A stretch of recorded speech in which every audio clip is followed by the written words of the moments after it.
Honorable Chief Guest of this program, Professor Dr. Muhammad Mashrurur Maula, Special Guest, Treasurer of the University, Professor Dr. Muhammad Humayun Kabir, and he is also the Dean of Arts and Humanities Faculty, and respected Chairman of the Department, Dr. Shah Muhammad Sanaul Karim, other respected teachers, my dear students, Assalamu alaikum.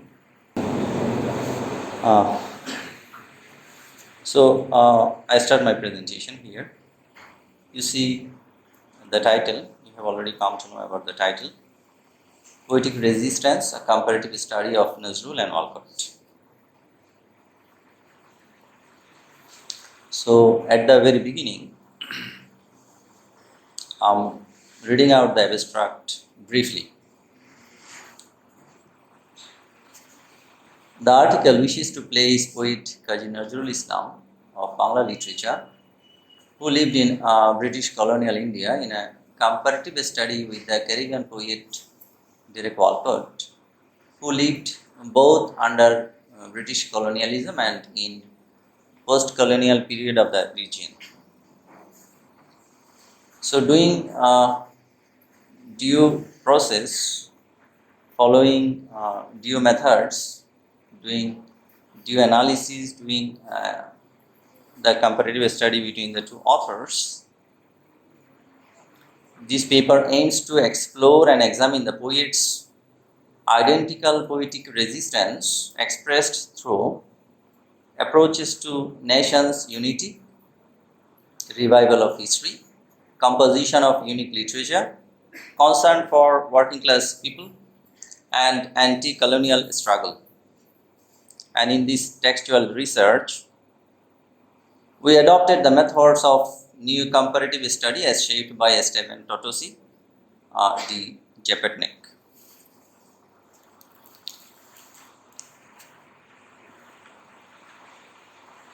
So, introduction section. You see, poet Kazi Nazrul Islam is widely known as the rebel poet of Bangla literature, but the vastness of humanity which he holds within him and expresses, in order to accommodate that vast sense of humanity, maybe the term is quite parochial, narrow. It is better to call him a poet of universal humanity. Maybe this term properly accommodates poets' qualities, achievements, and that humanity he expresses through his poetic resistance. Similar poetic resistance is expressed by the Caribbean poet Derek Walcott, the Nobel laureate. And in a logical backdrop of research, the comparative study explores in the author's social background of deception and torture, those issues related to anti-colonial struggle, then their literary creativity, then historical consciousness, service to humanity, those issues the research will explore with due attention to Nazrul's Islamic identity and functionality. Nazrul, he was born in 1899 in British India, died in 1976 in independent Bangladesh. Nazrul's first literary piece was a short story named Boundoler Atto-Kahini. It was published in 1919. Nazrul quite tragically lost his power of speech, which ended his poetic life. It happened on 10 July 1942, when Nazrul was attacked by a sudden feeling of sickness while he was in a children's program on All India Radio Calcutta. That is how we see Nazrul's active poetic life was of 23 years. If we come to Derek Walcott, we see he was born in 1930 in British colony St. Lucia of the West Indies, died in 2017 in independent Caribbean region. His first literary creation was In a Green Night, Poems 1948 to 1960, published in 1962. The very title suggests that his first poem was published in 1948, published or written in 1948. He breathed his last in 2017. That is how we see Derek Walcott's poetic life extended for 69 years. Then we see independence of the most Caribbean islands took place in 1960s. Derek Walcott's island, St. Lucia, it achieved independence in 1979. That is how we see for Walcott there is the experience of both colonial and post-colonial disasters and misery.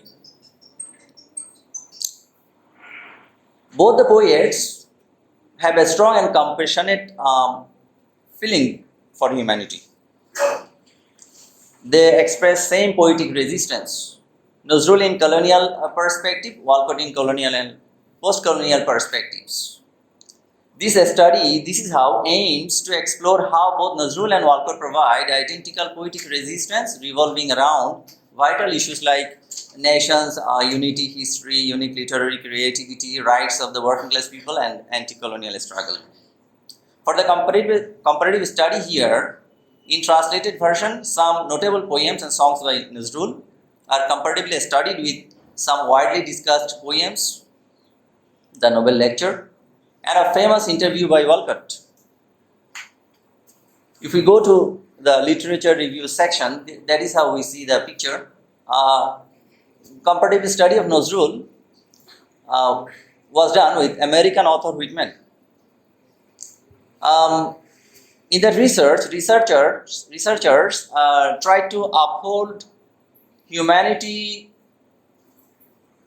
Researchers tried to show humanity which two authors tried to represent in their literary creations. Whitman and Nazrul.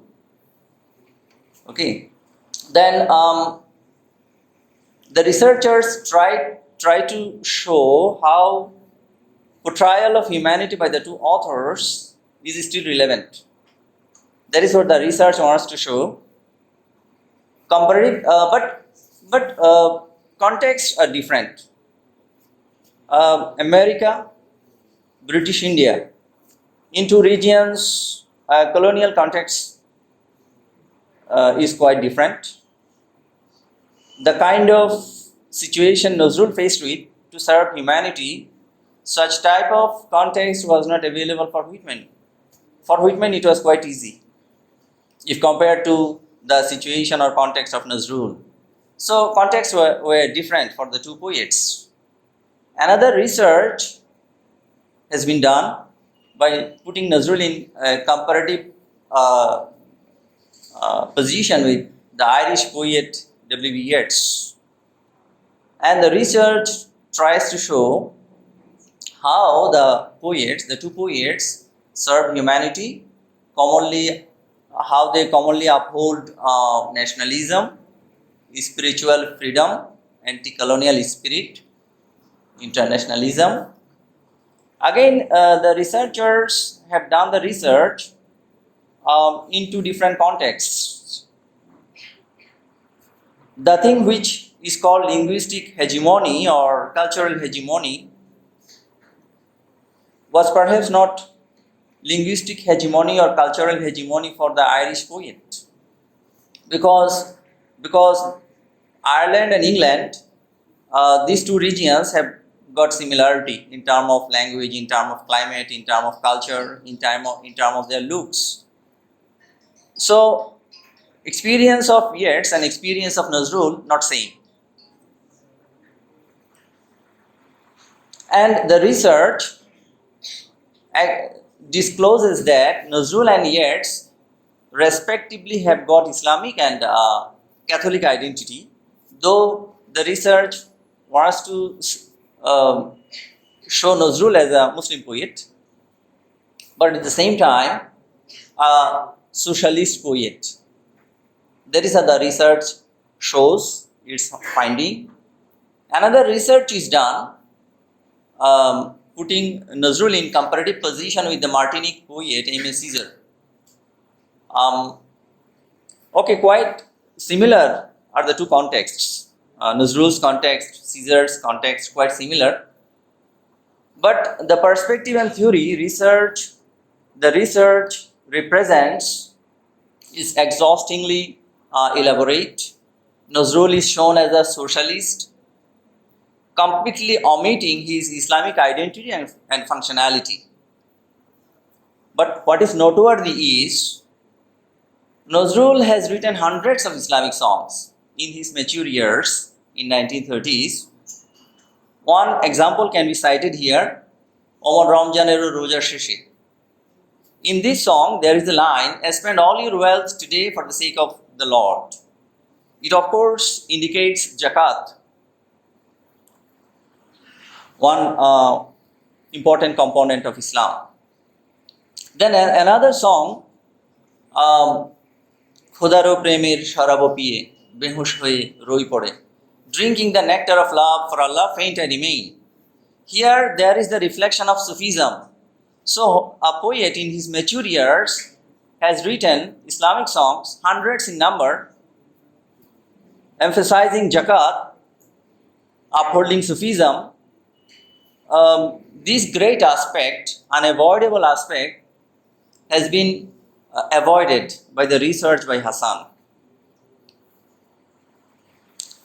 That this being the background of the research, we have felt the urge to compare Nazrul with Caribbean poet Walcott with regard to their identical poetic resistance manifested in their approaches to the unity of nation, historical consciousness, unique literary creativity, service to humanity, and anti-colonial struggle. Methodology. Retrospectively, comparative literature's focus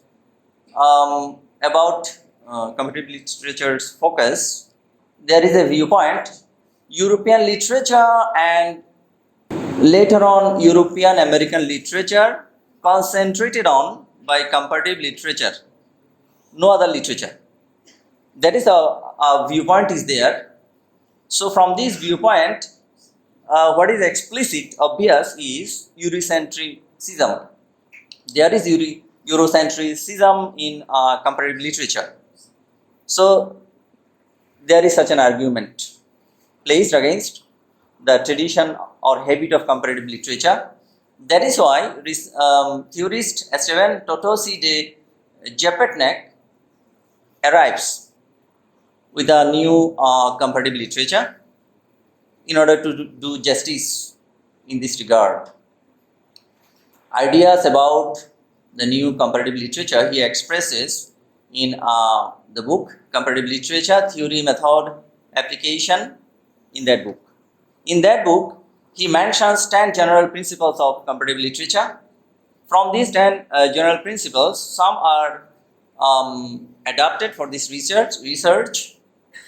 First principle we have adopted, that is the first principle of choosing how instead of what while doing the comparison.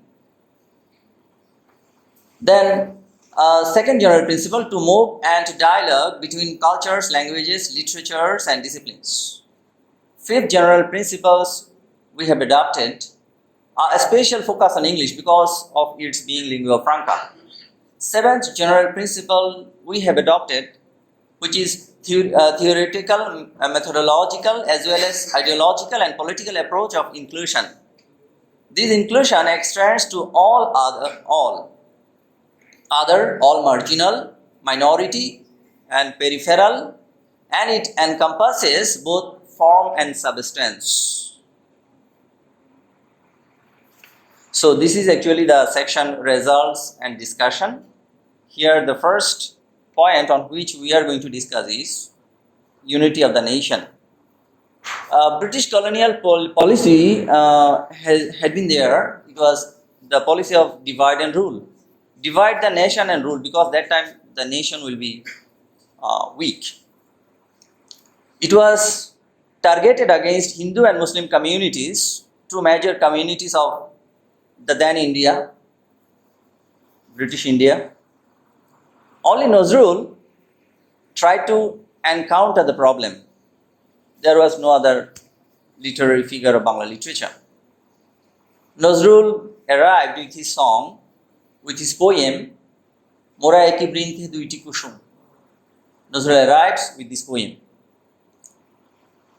In this poem, Nazrul writes, "We are two flowers on the same stalk, Hindu and Muslim. The Muslim is the jewel of its eye, the Hindu is its life. In the lap of mother sky, we swing like sun and moon. Not recognizing each other in the night's darkness, we come to blows. But in the morning, we shall know each other as brothers. We will weep and embrace each other. We will ask each other's pardon." So it is quite interesting. Nazrul's insight is quite clear here. Muslims are the jewel and Hindus are the life in India. They share same sky, same sun, same moon. And darkness is mentioned here. In darkness, even near and dear ones cannot identify themselves. In the same way, as long as there is the darkness of colonial confusion, colonial deception, Hindus will not be able to recognize Muslims who happen to be near and dear ones. So darkness means colonial confusion. If the colonial confusion is removed, darkness will be removed. And again, Hindus and Muslims will embrace each other, the nation will be united, strong, and freedom can be achieved from British colonialism. That is the dream of Nazrul. That is how we see Nazrul is venturing unity of nation.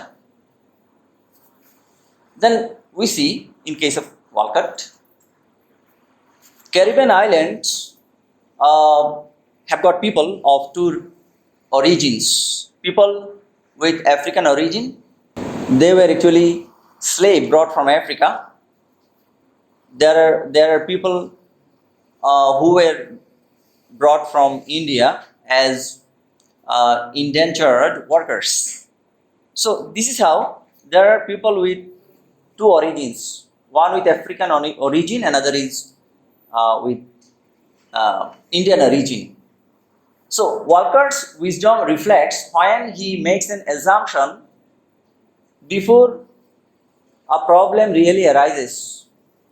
He can discern the situation. Accordingly, he makes approach, addresses the problem. Its reflection we see in Walcott's Nobel lecture given in 1992. In his Nobel lecture, he emphasizes unity. He says, "They are here again, they recur, the faces, corruptible angels, smooth black skins, white eyes, huge with an alarming joy, like those of the Asian children of felicity of Ramlila, two different religions, two different continents, both filling the heart with the pain that is joy." So this is how, at the beginning of this utterance, we see Walcott is referring to people with African origin. Their eyes are eulogized, the beauty of their eyes eulogized. And Walcott says that people with African origin are similar to people with Indian origin. The way people with African origin are available in the Caribbean region, there are the people with Indian origin.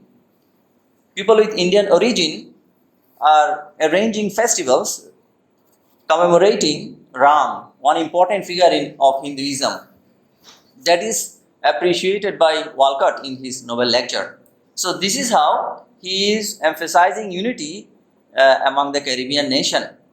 And what is interesting, pain that is joy, Walcott wants to say that Indians are separated from India, Africans are separated from Africa physically.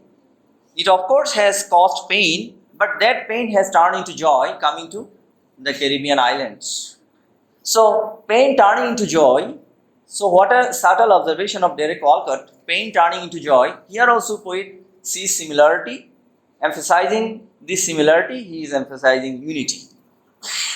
So, in a post-colonial setting where the equation is more complex, immense pressure comes on smaller nations from the bigger ones, and there is the need for successful survival. What Walcott is doing, Walcott is venturing poetically nations' unity. Now the point is historical consciousness. Nazrul uses Persian and Arabic words, that is his historical consciousness. So contact with Persia and Arab took place many centuries ago. Bengal came in contact with those two regions, Persia and Arab. Banglapedia writes, from ancient times, Bengal and Iran had been in contact with each other. Consequently, Bengal came into contact with the Middle East, and Iran, along with Iranian merchants and commodities, came soldiers and generals, engineers and craftsmen, Sufis and dervishes. The cultivation of the Persian language and the propagation of Islam started from before the establishment of the Muslim rule. That is how Banglapedia writes. So quite clearly we see from ancient time there has been contact between Bengal and Iran and Arab. So this is how later on, due to this contact, we see Bangla language gives a space to Persian and Arabic words, and entrance of Arabic and Persian words into Bengali language, Bangla language, and the flourishing of Persian language or Arabic language increased during the regimes of the sultans and the Mughals. It's a natural process. Ahmed Safa compares this process with a river. The way river flows, in the same way language comes in contact with other languages and there are changes. It's a natural process, but British colonizers coming to power, they took decision in 1880. British colonizers attempted purification of Bangla language with the help of Fort William College. It was actually removing all Persian and Arabic words from Bangla language. That was actually the motive. Then again in 1835, there was the measure to place English as the state language, removing Persian language. This is how we see linguistic hegemony, cultural hegemony in Bengal. But Nazrul arrived into the bleak scenario in the first quarter of 20th century. Already there has been 100 years linguistic hegemony, literary hegemony in Bengal region. Nazrul arrived and Nazrul started to express his resistance. How he expressed the resistance? He expressed the resistance by writing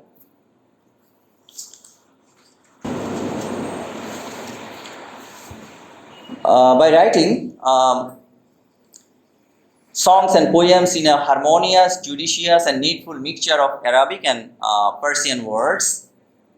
The song He Namaji Amar Ghore Namaz Poro Aaj, or O Namaji, offer your namaz at my home today. This can be cited as an example.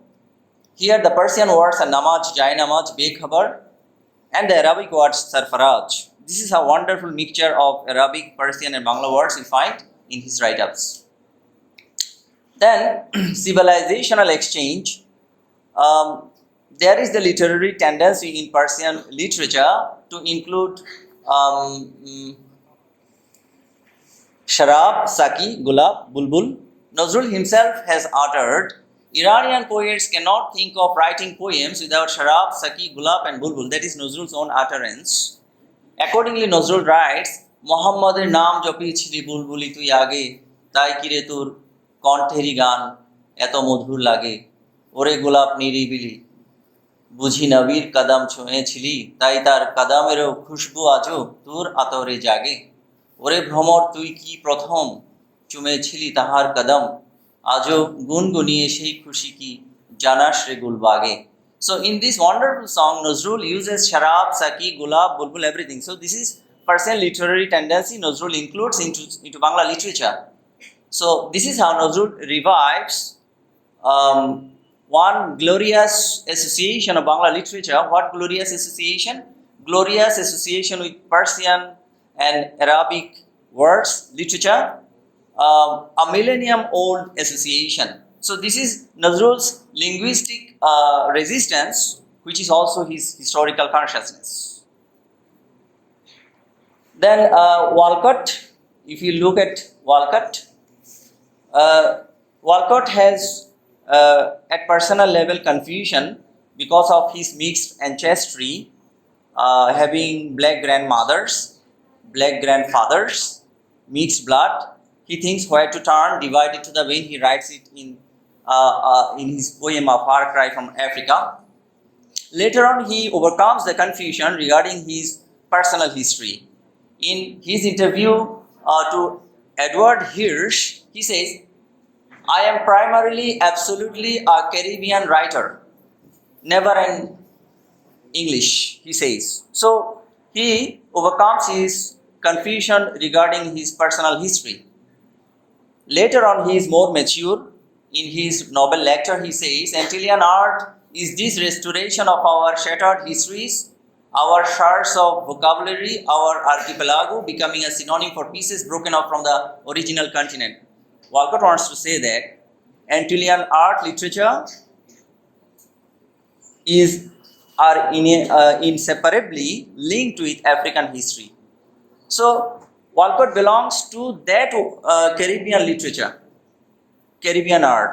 He also belongs to African history. So this is how he overcomes the problem of identity crisis. He resolves the problem and he declares that Caribbean has history in Africa, rooted in Africa. His personal history remains in Africa. That is his historical consciousness. Unique literary creativity. Nazrul writes the poem, He Namaji Amar Ghore Namaz Podo Aj, Dilam Tumar Chorono Tole Hridoyo Jai Namaz. আমি গুনাহগার বেখবর নামাজ পড়ার নাই অবসর তব চরণ ছোঁয়ায় এই পাপীরে করো সরফরাজ হে নামাজি আমার ঘরে নামাজ পড়ো আজ. In this song you see the rhyming, we can see the rhyming aj namaz. Aj is Bangla word, jai namaz is Persian word. Again bekhabar, it's a Persian word, abashar is Bangla word, sarfaraj Arabic word, aj Persian Bangla word. So A rhyme scheme available in this poem, and the rhyming is done with a mellifluous mixture of Arabic, Bangla and Persian.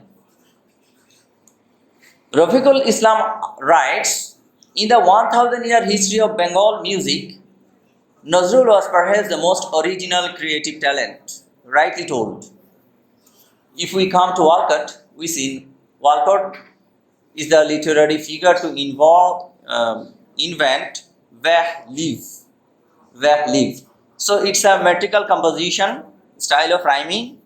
Vers live, it has a special quality. It accommodates all types of expressions spontaneously. Versatile rhyming can be accommodated by it. Versatile metrical arrangement can be accommodated by it in a spontaneous way. So this is how Walcott contributes a shift for the Caribbean literature, a shift from iambic pentameter, an English creation. So unique Caribbean literature Walcott wants to create. That is his unique literary creativity. The poem Parades writes, there is the wide desert, but no one marches except in the pads of old caravans. There is the ocean, but the Nile's insides, the precise old parallels. There is the blue sea above the mountains, but they stretch the same lines in the jet trails. So we see the use of vers live here. Walcott's creation in order to give unique literary creativity to Caribbean literature. So this is Walcott's resistance to colonial and post-colonial hegemony by creating unique Caribbean literature. So if we come to the next point, addressing humanity as well as majority. Addressing humanity, that is actually the majority in the Caribbean and also in British India for Nazrul. After 1757, we know Siraj-ud-Dawla was defeated and British East India Company took over the power, administrative power of Bengal, Orissa, Bihar. Within 12 years, what happened? There was actually the great Chihattorer Monantor. We know about it. It started in 1769 and ended in 1773.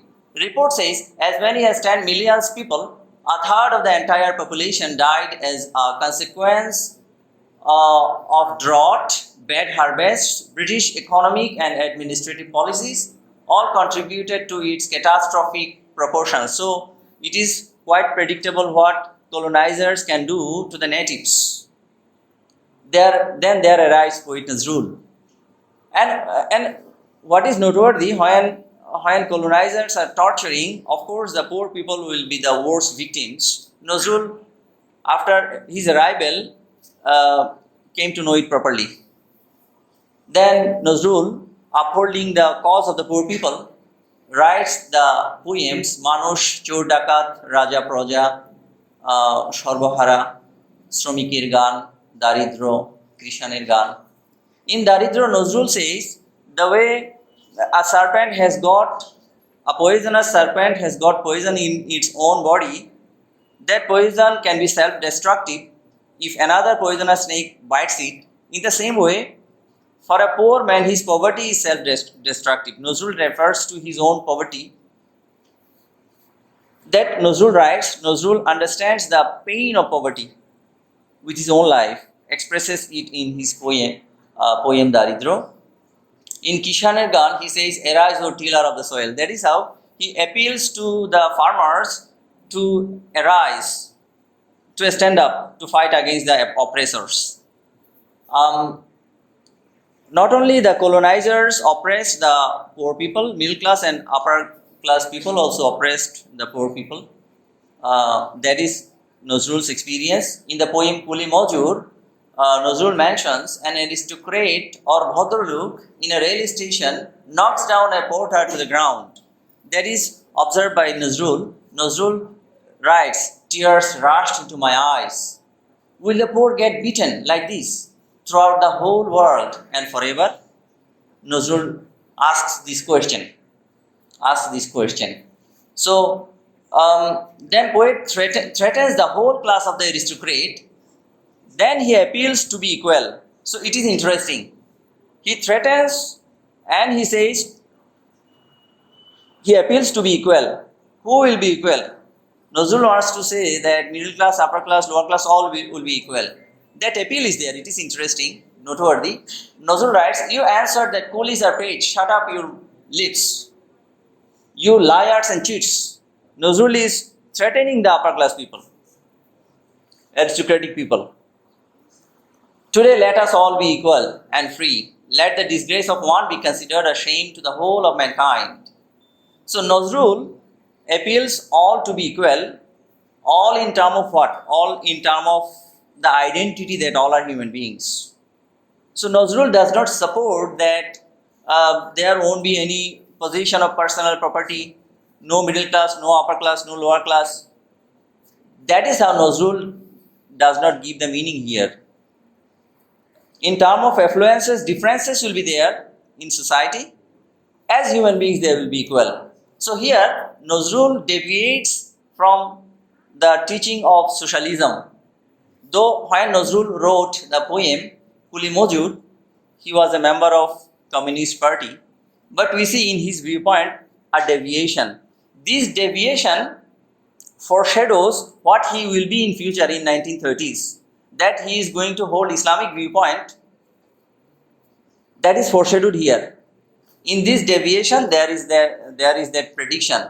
Ahmed Sharif writes, Nazrul was a socialist but not an atheist. So it is quite exceptional, the viewpoint of Ahmad Sharif. So this deviation actually foreshadows what he will be in future in 1930s, what he will write in his songs, in Islamic songs. Then Nazrul perhaps hold the viewpoint that money and wealth are not the enemies, but the approach towards them are. Okay, approach towards them is. In 1930s, in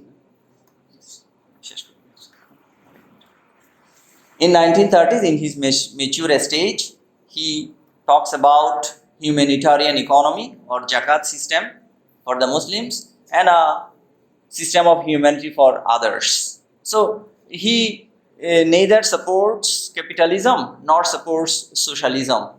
In song Omon Ramjaneru Roja Sheshe, he writes, spend all your wealth today for the sake of the Lord, give generous zakat for the dying Muslim, awaken him from his tragic sleep. So Walcott talks about the first free port to die for tourism.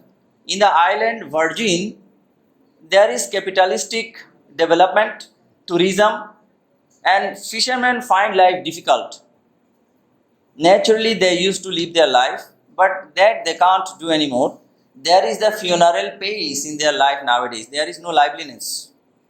It happens because of capitalism, and that is mentioned by Walcott in his poem, The Virgin, the virgins of sea grapes. So it is an approach from Derek Walcott for the sake of the fishermen. So he serves humanity in this manner. If we come to anti-colonial spirit, we know Nazrul has written his poem Bidrohi, say valiant, say high is my head. Nazrul embraced imprisonment. Nazrul went through hunger strike for 40 days. Food was supplied through his nostrils.